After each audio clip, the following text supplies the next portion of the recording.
Hey, my name is Ronnie Mullins.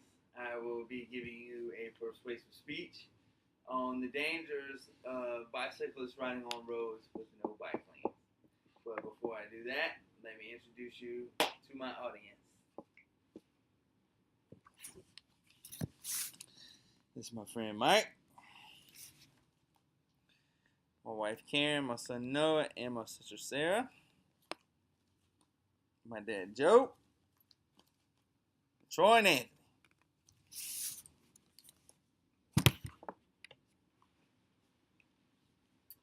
All right, let's start off by saying that Florida is the deadliest state for cyclist accidents.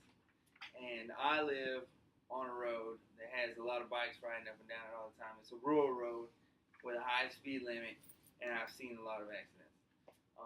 Recreational cyclists, in my opinion, I feel like they need to ride on roads only with bike lanes. And if they don't do that, they need to start paying for registration and licensing like the rest of us do that drive vehicles. Because riding a bike on roads without bike lanes is just too dangerous.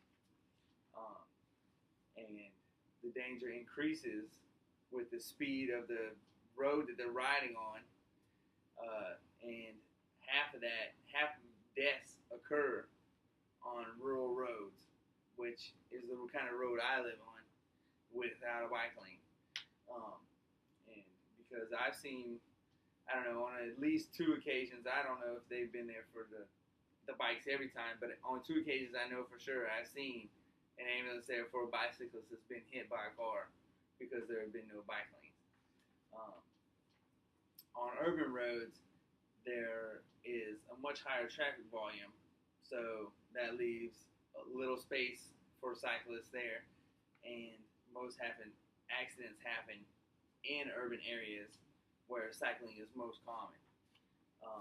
The most common reason for collisions is a result of not looking properly on the fault of the cyclist or the motorist. It can be either one's fault, but that's how most accidents happen.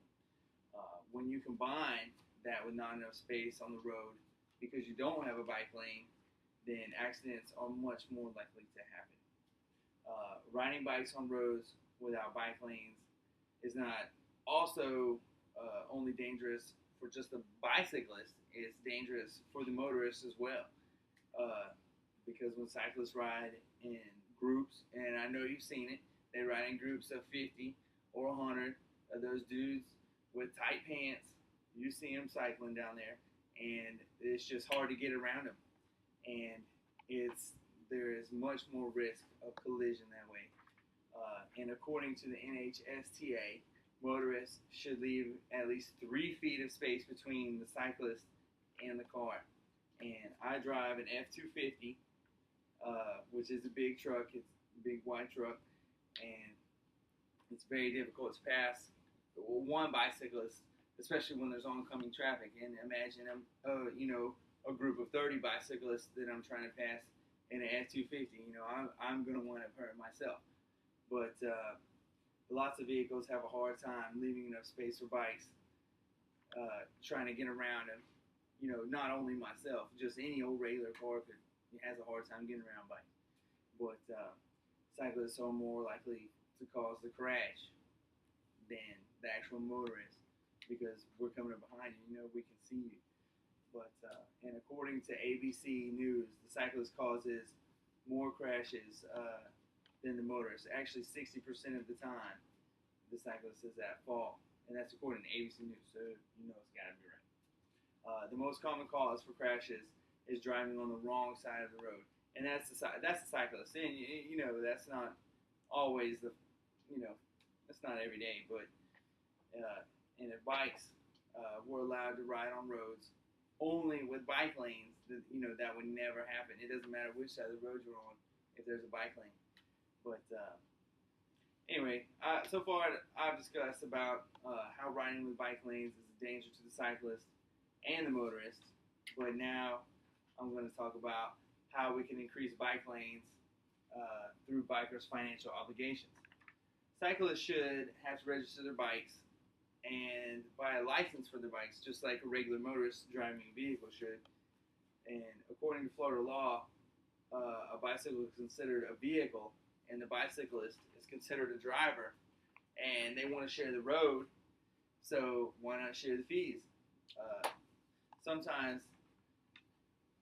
it's hard for a bicyclist to see these things, but if you want to share the road with me, I feel like you should share the financial obligation with me.